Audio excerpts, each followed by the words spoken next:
Mari kita berdoa. Bapa di sorga, kami bersyukur atas anugerah dan kebaikan-Mu. Hari ini kami berkumpul untuk bersama-sama memuji, memuliakan Allah, berjumpa dengan Allah yang menciptakan kami dan menebus hidup kami. Terima kasih Tuhan, kami sudah memasuki awal bulan November ini dan kami melihat ke belakang bagaimana Tuhan menyertai kami selama 10 bulan ini. Tuhan baik dalam hidup kami. Dan hari ini kami datang dengan penuh rasa syukur dan penuh sukacita. Kami bersama-sama ingin mendengarkan arahan pimpinan Tuhan melalui penguraian firman Tuhan. Engkau berkati momen ini ya Tuhan, supaya kami bisa mengerti isi hati-Mu dan kami bersama-sama melakukannya dalam hidup kami. Urapi hamba-Mu yang penuh kekurangan keterbatasan ini, pakai dengan kuasa-Mu, Roh Kudus penuhi, sehingga sungguh-sungguh apa yang disampaikan adalah selaras sesuai dengan kehendak Allah. Terima kasih Tuhan, ini doa kami di dalam nama Tuhan Yesus Kristus, Tuhan dan Juru Selamat kami yang hidup, kami berdoa. Amin. Shalom Bapak Ibu Saudara-saudara.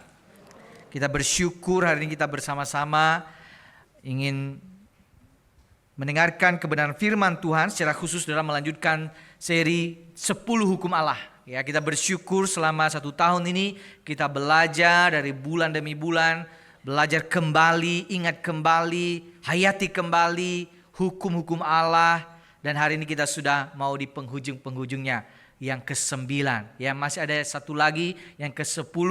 Nah, kita akan bahas nanti di minggu ketiga. Ya, jadi saudara-saudara tetap bisa mengikuti. Nah saudara, hari ini kita akan sama-sama ulang lagi ya Bapak Ibu Saudara-saudari ya, hukum pertama sampai hukum yang ke-9. Saya ajak kita berdiri semua, kita baca dengan perlahan-lahan. Hukum ini ada di slide ya, terjemahan baru yang kedua saudara, supaya kita bisa mengikutinya. Kita baca sama-sama dengan pelan-pelan ya, mulai dari hukum pertama begitu ya. 1, 2, 3. Hukum pertama, Akulah Tuhan Allahmu yang membawa engkau keluar dari tanah Mesir, dari tempat perbudakan. Jangan ada padamu ilah lain di hadapanku. Hukum kedua, jangan membuat bagimu berhala yang menyerupai apapun yang ada di langit di atas, atau yang ada di bumi di bawah, atau yang ada di dalam air di bawah bumi. Jangan sujud menyembahnya atau beribadah kepadanya, sebab Aku Tuhan Allahmu adalah Allah yang cemburu, yang membalaskan kesalahan bapa kepada anak-anaknya sampai kepada keturunannya yang ketiga dan keempat dari orang-orang yang membenci Aku. Tetapi Aku menunjukkan kasih setia kepada beribu-ribu keturunan kepada mereka yang mengasihi Aku dan yang berpegang pada perintah-perintahku. Hukum ketiga, jangan menyebut nama Tuhan Allahmu untuk disalahgunakan, sebab Tuhan akan memandang bersalah orang yang menyalahgunakan namanya. Hukum keempat, ingatlah dan kuduskanlah hari Sabat. 6 hari lamanya engkau akan bekerja dan melakukan segala pekerjaanmu, tetapi hari ke-7 adalah hari Sabat bagi Tuhan Allahmu. Jangan melakukan pekerjaan apapun, engkau, anakmu laki-laki atau perempuan, hambamu laki-laki atau perempuan, hewanmu ataupun pendatang di dalam kotamu. Sebab 6 hari lamanya Tuhan menjadikan langit dan bumi, laut dan segala isinya, dan Ia berhenti pada hari ke-7. Itulah sebabnya Tuhan memberkati hari Sabat dan menguduskannya. Hukum kelima, hormatilah ayahmu dan ibumu, supaya kamu hidup lama di tanah yang diberikan Tuhan Allahmu kepadamu. Hukum keenam, jangan membunuh. Hukum ketujuh, jangan berzina. Hukum kedelapan, jangan mencuri. Hukum kesembilan, jangan memberikan kesaksian dusta terhadap sesamamu. Hukum ke-10, jangan mengingini rumah sesamamu, jangan mengingini istrinya, hambanya laki-laki atau perempuan, lembunya atau keledainya, atau apapun milik sesamamu. Demikian jauh pembacaan firman, silahkan duduk Bapak Ibu Saudara-saudari.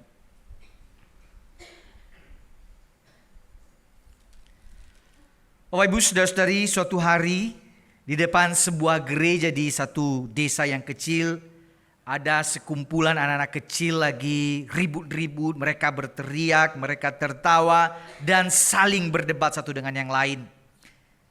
Kemudian saudara, pendeta yang ada di dalam gereja itu kemudian keluar karena dia penasaran ini ribut-ribut apa di depan. Lalu ia melihat anak-anak kecil berkerumun saudara. Lalu si pendeta itu bertanya, "Hei, kalian ribut gara-gara apa?"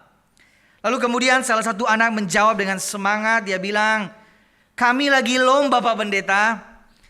Kami menemukan seekor anak anjing. Dan siapa yang bisa membuat kebohongan terbesar, maka dia akan mendapatkan anjing ini." Kira-kira begitu Pak Pendeta. Lalu saudara, kemudian pendeta itu kaget. Dia diam sejenak. Dia geleng-geleng kepala. Dia bilang, "Anak-anak, kalian ini mau jadi apa kalau besar nanti? Waktu saya seumur kalian dulu, saya sama sekali gak pernah berbohong satu kali pun." Sudah mendengar itu, anak-anak itu langsung diam. Mereka saling berpandangan. Kemudian satu anak berkata dengan jelas, "Guys, kita sudah temukan pemenangnya." Lalu kemudian mereka kasih anjing itu kepada pendeta itu. Karena mereka menganggap bahwa Pak Pendeta bilang dia tidak pernah berbohong sekalipun dalam hidupnya, itu adalah kebohongan yang paling berbohong dalam dunia. Jadi pendetanya itu pemenangnya, saudara-saudara.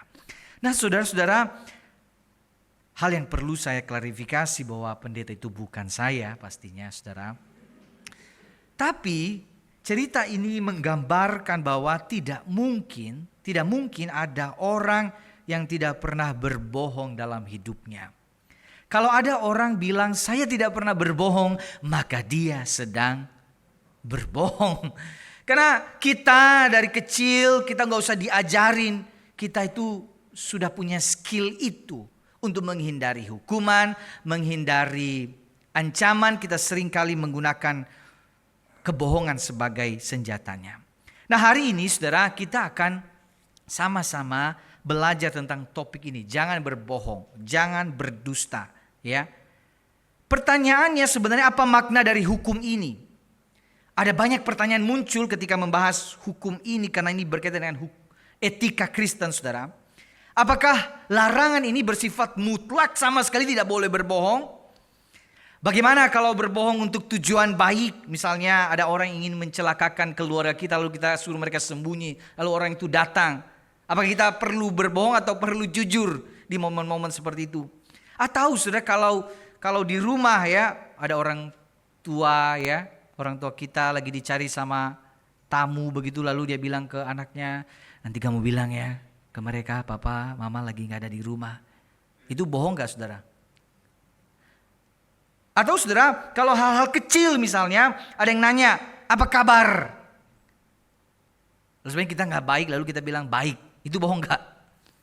Tadi kan Coach Charles bilang di awal ya, tanya bagaimana kabarnya gitu. Coba bayangkan ya saudara, kita tadi tanya kabar lalu benar-benar curhat cerita, ya saya lagi gak baik, bisa hampir setengah jam mungkin bisa ngobrol ya panjang lebar. Lalu kita bilang ya baik-baik aja, baik-baik. Itu bohong gak saudara? Lalu ada yang nanya misalnya, "Saudara, kamu sudah kenyang?" Sebenarnya lapar, tapi kita bilang udah. Bohong gak tuh? Ini ada hal yang mungkin tidak mudah untuk dijawab, tapi saya nanti akan menjawab isu ini. Ini masuk dalam isu etika Kristen saudara. Saya berharap kita bisa mendengar sampai akhir dan menyimaknya, dan saya akan berikan prinsip-prinsip apa yang perlu kita pegang.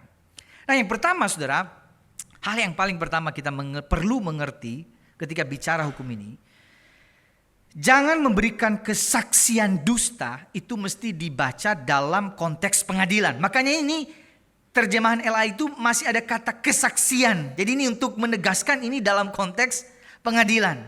Bersaksi ini dulu yang paling penting ya. Hal pertama saudara, dalam konteks pengadilan pada zaman kuno, kesaksian seseorang di pengadilan memiliki peranan yang sangat penting. Hampir semua hukum diselesaikan berdasarkan kesaksian lisan.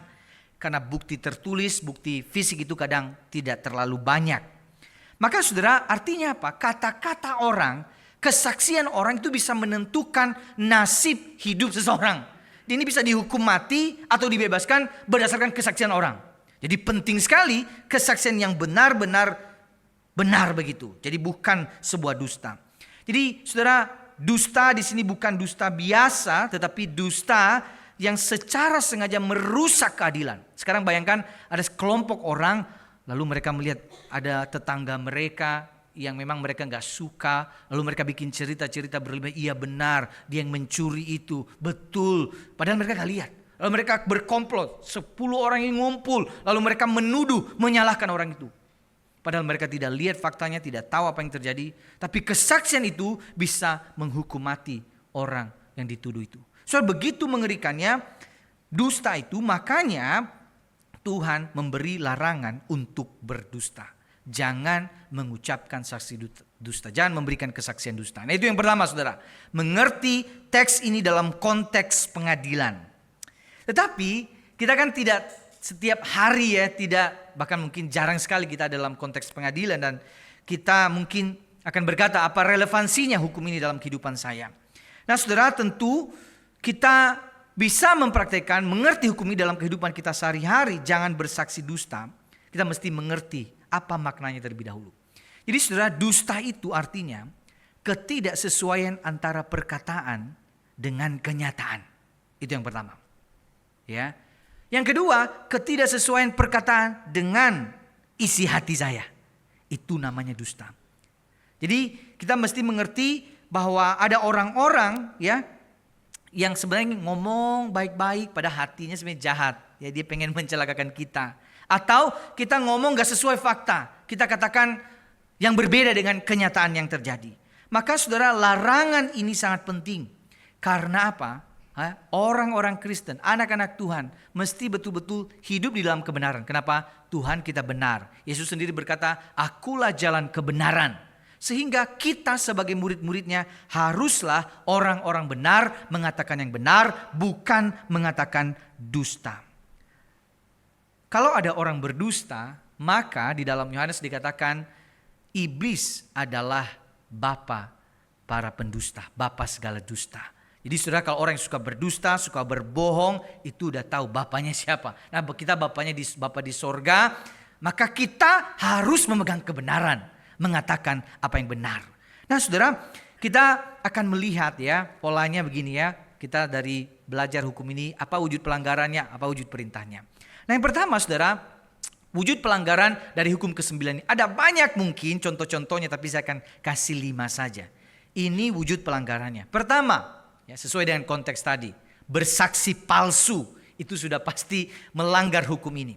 Ya, di dalam Amsal dikatakan saksi yang setia tidak berbohong, tetapi siapa yang menyembur-nyemburkan kebohongan adalah saksi dusta. Ini dalam konteks pengadilan. Jadi bersaksi palsu. Yang kedua adalah memfitnah. Ya, dan ini terjadi dalam banyak kisah di dalam Alkitab, saudara. Istri Potifar memfitnah Yusuf, Isabel memfitnah Nabot.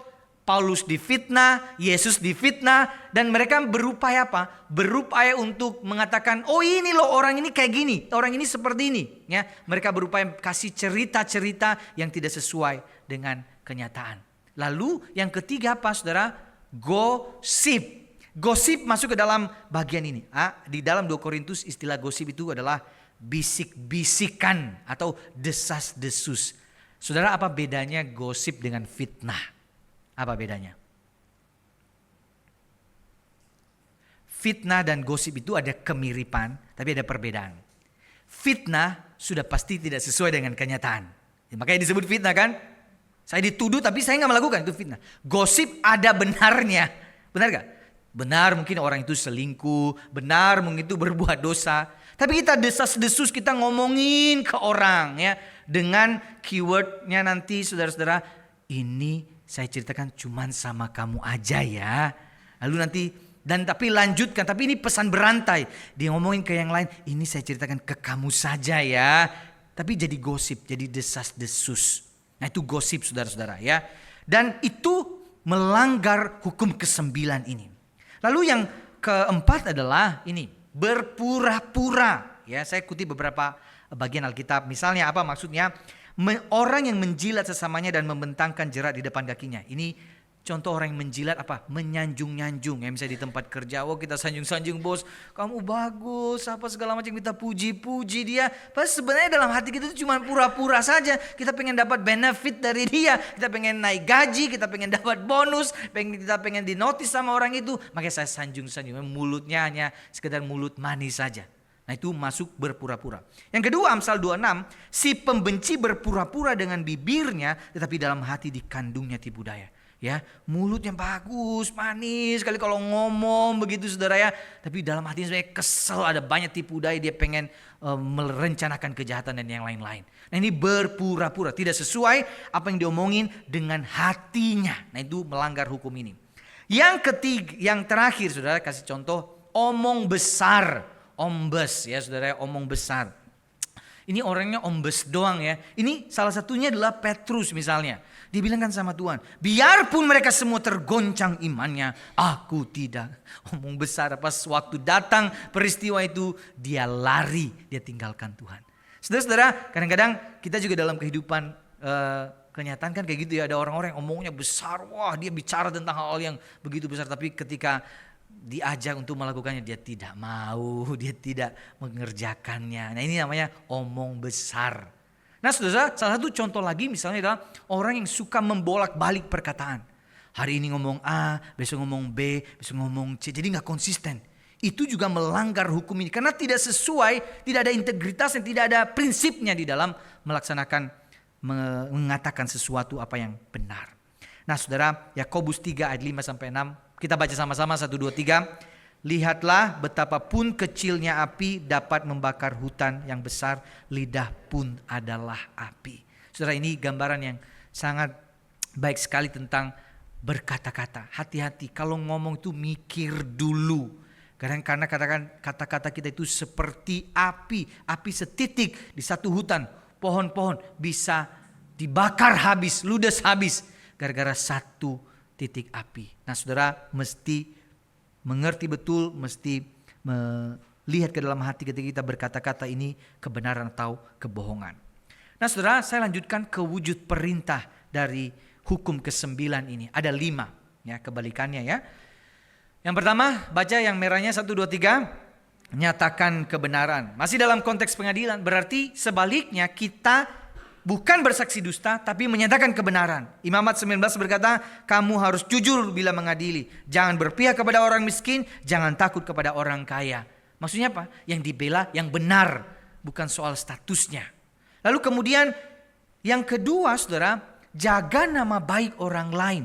Perintah hukum ini jaga nama baik orang lain. Amsal 22 berkata, nama baik lebih berharga daripada kekayaan besar, dikasihi lebih baik daripada perak dan emas.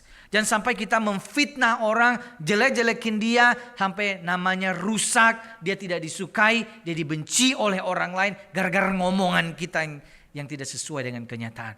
Maka jaga nama baik orang lain. Kalau kita tidak terlalu mengerti persoalannya, mending kita tidak usah bicara. Yang ketiga saudara, apa? Jaga rahasia. Nah ini penting ya, ketika ada orang bicara kepada kita, ini rahasia, ini mungkin privasi, dia share tentang dosanya, dia share masalah keluarganya. Jangan kemudian kita mengumbar-umbarnya. Siapa mengumpat, membuka rahasia, sebab itu janganlah engkau bergaul dengan orang yang bocor mulut, katanya Amsal. Bocor mulutnya, di ngomong apa kita hanya sebenarnya pengen cerita aja, kita gak pengen jadi konsumsi publik. Wah, itu bisa membuat orang jadi sakit hati, membuat orang menjadi kecewa. Ini kok orang yang gak bisa dipercaya. Jaga rahasia. Yang keempat saudara, apa? Jujur apa adanya. Ya, di dalam 1 Tesalonika Rasul berkata, kami tidak pernah bermulut manis atau mengelabui kalian untuk menyembunyikan maksud-maksud serakah. Allah saksinya. Apa maksudnya? Waktu melayani, waktu mengerjakan sesuatu gak ada berpura-pura, mulut manis, pengen apa? Pengen dapat uang dari jemaat waktu itu. Mereka jujur apa adanya. Mereka memang melakukan itu karena Injil. Ya tidak punya kepura-puraan. Jadi apa yang di dalam hati sesuai dengan apa yang dikatakan. Tidak bermulut manis. Nah yang kelima saudara, jaga integritas diri. Ya Matius 5 ayat 37 dikatakan, jika ya hendaklah kamu katakan ya, jika tidak hendaklah kamu katakan tidak. Orang Kristen, kita orang yang sudah percaya mesti pegang prinsip ini. Jangan sampai kita ini ngomong A di sini, ngomong sama yang lain B, ngomong sama yang lain C. Kita nggak bisa dipegang prinsip ini. Apa yang benar nih ya? Tidak ada prinsipnya begitu. Jadi penting sekali kita punya integritas diri, menjaga integritas diri kita. Nah saudara, saya baca satu ayat ya. Dari Efesus 4:29. Baca sama-sama 1, 2, 3. Janganlah ada perkataan kotor keluar dari mulutmu, tetapi pakailah perkataan yang baik untuk membangun di mana perlu, supaya mereka yang mendengarnya beroleh anugerah. Saya suka sekali dengan kata-kata ini ya. Kalau ngomong jangan kata-kata kotor yang keluar, tapi apa? Kalau ngomong ingat, supaya mereka yang mendengarnya beroleh apa? Anugerah. Ini penting sekali. Saudara, ada satu cerita ya, ada seorang ibu itu kaget ketika dia pergi ke dapur, dia lihat piring kesukaannya itu pecah. Ada anak-anaknya banyak di rumah, lalu dia teriak, "Ini siapa yang pecahin piring mama? Ini piring kesayangan, piring antik ini." Lalu kemudian anak yang pertama datang, dia mengatakan, "Ma, aku yang pecahin, Ma." Lalu saudara, mamanya kesel sekali. Dia omelin, dia ocehin, lalu dia hukum itu si anak. Tapi saudara, ternyata itu bikin, yang membuat anak ini berpikir begini. Kalau jujur dihukum, berarti cara supaya tidak dihukum, bohong aja. Sejak saat itu, apapun yang terjadi, dia tidak pernah mau jujur. Dia bohong jadinya, dia suka berbohong. Nah saudara-saudara, betapa mahalnya kejujuran. Kadang orang cerita sama kita, anak mungkin ya, cerita sama orang tuanya dia jujur. Belum tentu kita juga siap menerima kejujurannya. Nah apa yang penting saudara, ini tadi. Ketika orang jujur, bicara padanya, terima dia. Kalau ngomong hati-hati, supaya beroleh anugerah. Jangan penghakiman, jangan penghukuman. Akhirnya dia gak mau jujur lagi nanti. Kenapa Bapak Ibu? Karena kejujuran itu tumbuh subur di tanah kasih, bukan di tanah hukuman. Sekali lagi ya, kejujuran tumbuh subur di tanah kasih, bukan di tanah hukuman. Ketika orang jujur, anak saudara jujur, akui kesalahannya, kita kesal, kita marah dengan kesalahan itu, terima dengan kacamata anugerah. Kalau ngomong, supaya yang dia dengar anugerah. Anugerah Allah, pengampunan Allah. Dan ini akan menolong dia untuk menjadi orang yang jujur. Nah saudara, kita sudah belajar ya tadi apa yang boleh, apa yang pelanggarannya, apa yang menjadi perintahnya. Nah ini isunya ya. Ada gak kebohongan yang boleh dan tidak boleh di dalam kehidupan kita ini? Prinsipnya selalu Keluaran 20 ayat 16 ini. Jangan berbohong, itu prinsip utama. Tidak boleh orang Kristen itu berbohong. Ya, tidak boleh berbohong. Tapi di dalam dunia ini kan tidak semudah itu ya melakukan praktek hukum ini ya.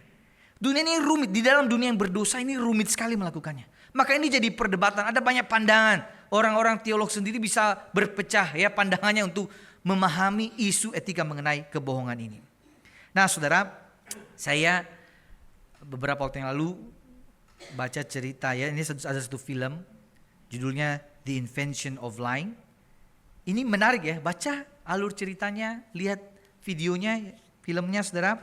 Ini film bercerita tentang dunia yang sama sekali gak mengenal kebohongan saudara. Jadi cerita ini orang semua ngomong apa adanya, jujur semuanya. Jadi bayangin ya kayak misalnya gini, di tempat kerja ada karyawan gak suka sama bosnya, dia bisa ngomong, "Bos, saya tidak suka sama bos."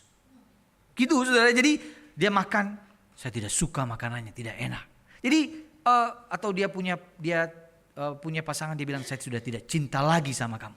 Jadi begitu jujur. Ini idenya menarik sekali, saudara, karena ini juga di dalam kehidupannya tidak ada cerita fiksi, tidak ada cerita dongeng-dongeng, nggak ada.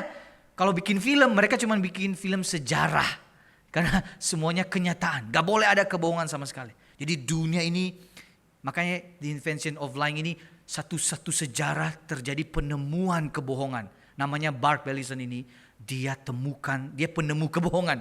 Dan itu mengubah hidupnya ternyata nanti ya saudara ya. Jadi tokoh utamanya Mark Bellison, ia tidak tampan, ia tidak kaya, ia tidak menarik. Bahkan perempuan yang diajaknya berkencan saudara, Dia jujur-jujur aja, kamu gak menarik Mark, aku tidak suka kamu dan sebagainya. Dia tidak menarik, tapi saudara ada satu di titik terendahnya, ada satu hal yang dia tidak pernah lakukan lalu dia bohong. Wah, itu seperti sebuah penemuan berharga waktu itu. Orang jadi respect sama dia, orang jadi hargai dia gara-gara satu kebohongan. Waktu dia berbohong, dia malah bisa jadi orang kaya. Dia satu-satunya orang yang menemukan kebohongan pada waktu itu. Saudara, film ini sangat satir, tapi bayangkan kalau di dunia nyata semua orang itu ngomongin jujur sama kita. Misalnya gini ya, ada orang datang kepada Bapak Ibu lalu ngomong, ih, make up kamu jelek sekali gitu. Gimana ibu-ibu? Ih, rambut kamu potongnya kok kayak gitu ya. Ih, muka kamu ya, mukanya berkerut begitu, kenapa udah tua kamu gitu saudara, kamu jelek sekali. Gimana? Kalau kejujuran itu tidak berhikmah itu mengerikan juga ya saudara. Jadi memang ini perlu hikmah ya. Mungkin benar tidak ada kebohongan ya, tapi juga tidak ada kelembutan di dalam film itu.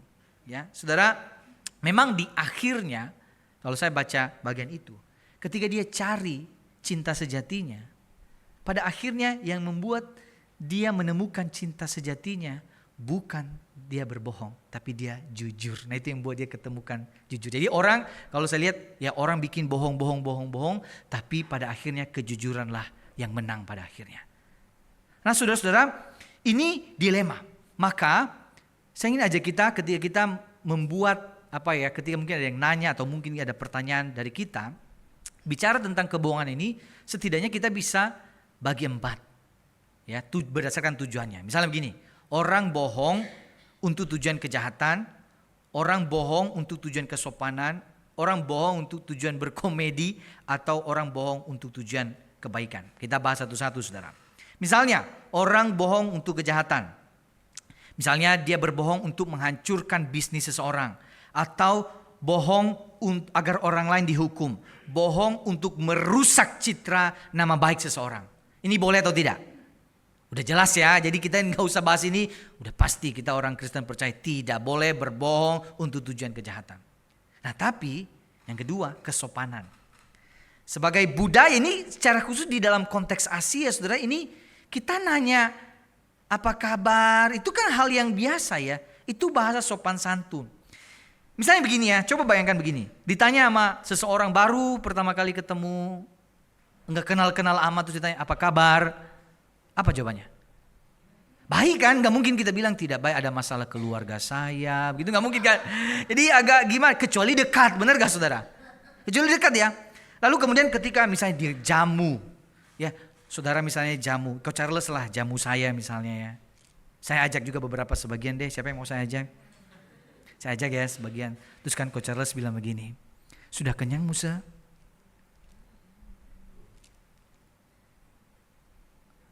Sudah.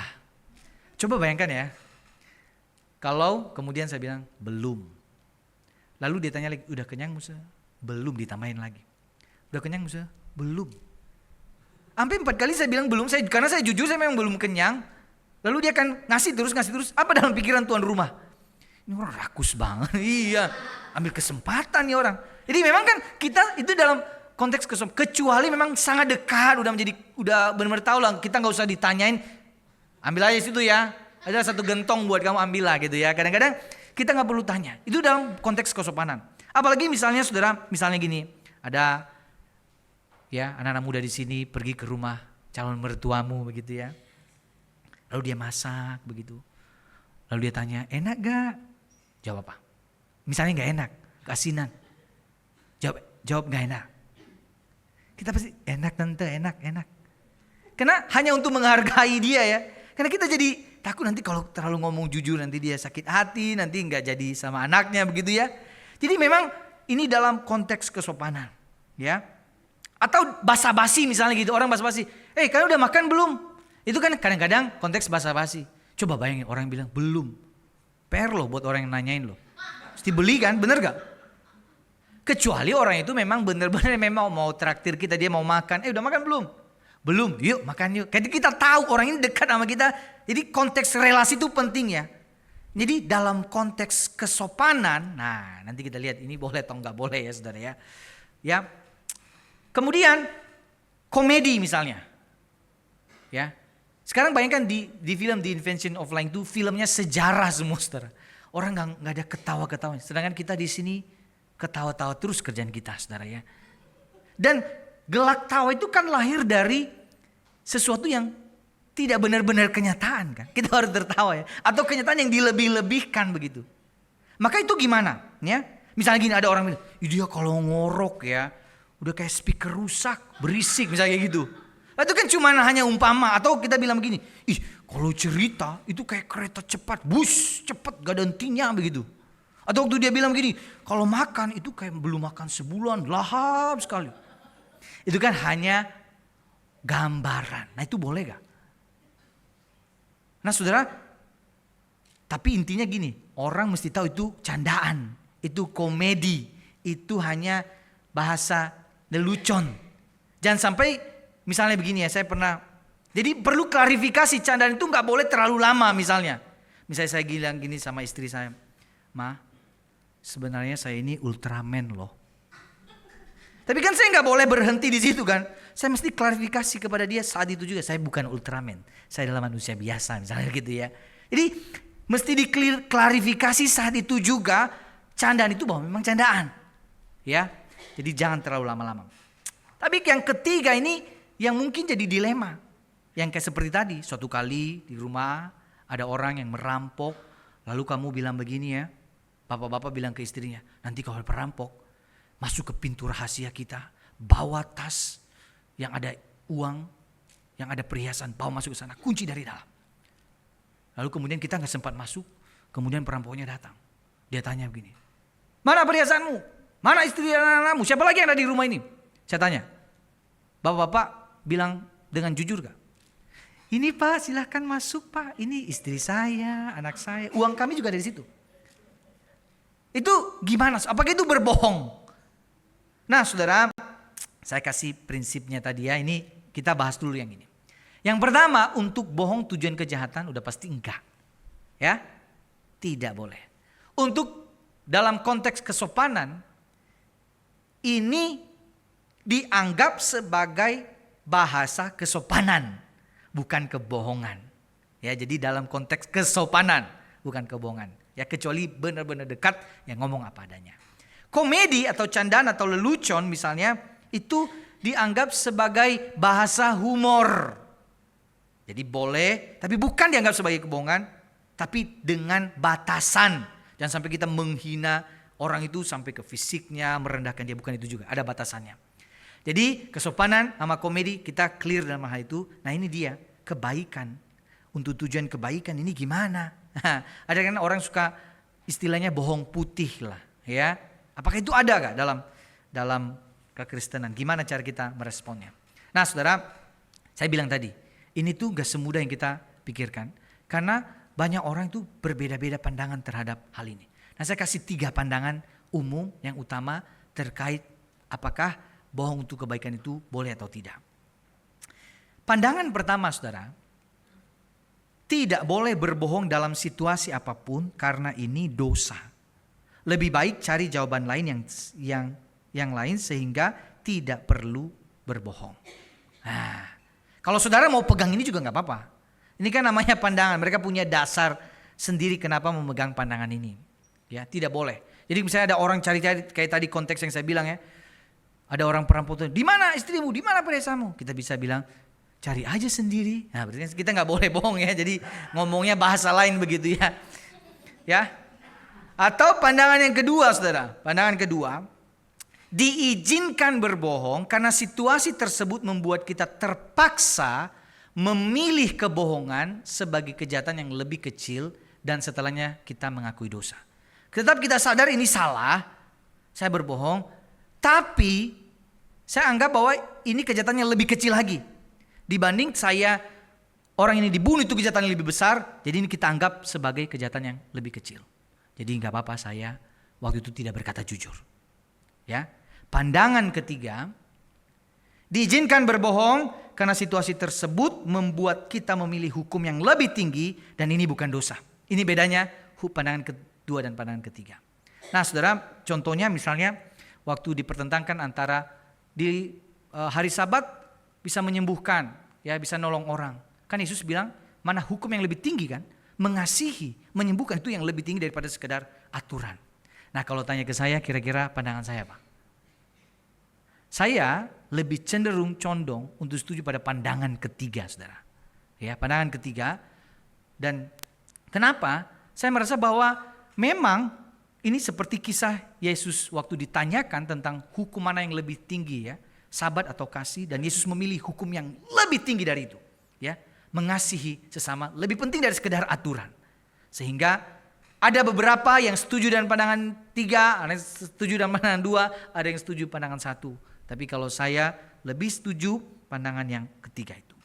Nah saudara-saudara, tetapi ini memang tidak hanya sekedar seperti sebuah hukum yang A dan B, ya. Ini ada banyak dinamikanya di dalam mengerti dan mempraktekkan hukum ini. Maka ada 3 prinsip utama Bapak Ibu. Nah ini dipegang baik-baik ketika kita ada dalam situasi-situasi yang mungkin tidak mudah. Yang pertama, ya, 3 prinsip utama mempraktekkan hukum yang ke-9 ini. Kita baca sama-sama, ya, yang hitamnya 1, 2, 3. Tidak semua yang benar perlu kita katakan, tapi setiap yang kita katakan haruslah benar. Ini prinsip pertama. Apa maksudnya? Misalnya gini, contohnya masalah kita, dosa kita, diri kita. Kita kan gak mungkin ngomongin, memang benar kita bergumul dalam dosa, kita ngomongin sama semua orang, ini aku dosanya ini. Benar kan? Tapi tidak semua harus kita katakan, ya. Tapi ingat, kalau ngomong prinsipnya harus benar. Harus yang benar, jangan berdusta. Itu prinsip pertama. Prinsip yang kedua, saudara, 1, 2, 3, tidak perlu kejujuran jika berada dalam situasi yang tidak memerlukan kejujuran. Ini prinsipnya, ya, tidak perlu kejujuran. Contohnya saya kasih misalnya lagi berperang, ya, satu negara dengan negara lain. Gak mungkin kan, misalnya kayak pasukannya jujur begitu bilang, brother, kami akan serang kota kalian yang ini, ya. Gak mungkin kan saudara, kita mesti gak perlu kejujuran itu di konteks itu begitu, ya. Atau berstrategi, berkompetisi misalnya, ada lomba tertentu, ya. Atau di dalam konteks sekolah kita memberikan hasil ujian kita, kan gak mungkin, gak perlu kejujuran dalam konteks itu. Jadi tidak perlu kejujuran jika berada dalam situasi yang tidak memerlukan kejujuran. Nah yang ketiga ini dia, baca sama-sama. Tidak semua situasi mudah untuk dihadapi. Kadang kita berada dalam situasi dilematis antara jujur atau berbohong. Di tengah situasi seperti ini, berdoalah dan mintalah hikmat dari Tuhan. Saudara akan diperhadapkan pada situasi-situasi yang tidak gampang, tidak mudah, dilematis. Saya juga tidak tahu apa yang harus saudara lakukan, tapi saya percaya kalau kita ini anak Tuhan, datang berdoa, minta kepada Tuhan. Kalau keputusan itu bikin kita gelisah, ini kayaknya nggak benar, berarti itu jadi tanda ini kayaknya jangan berbohong. Jadi saudara, kiranya Tuhan terus memampukan kita, ingat jangan memberikan kesaksian dusta. Mari kita berdoa. Bapa di sorga, terima kasih hari ini kami bersama-sama bisa belajar kebenaran firman-Mu. Tuhan ingatkan kami, Tuhan tegur kami, Tuhan memberi perintah kepada kami untuk mengatakan kebenaran, mengatakan apa yang benar dalam hidup kami. Terima kasih Tuhan, biarlah firman-Mu bertumbuh subur dalam kehidupan kami. Dalam nama Tuhan Yesus Kristus kami berdoa. Amin.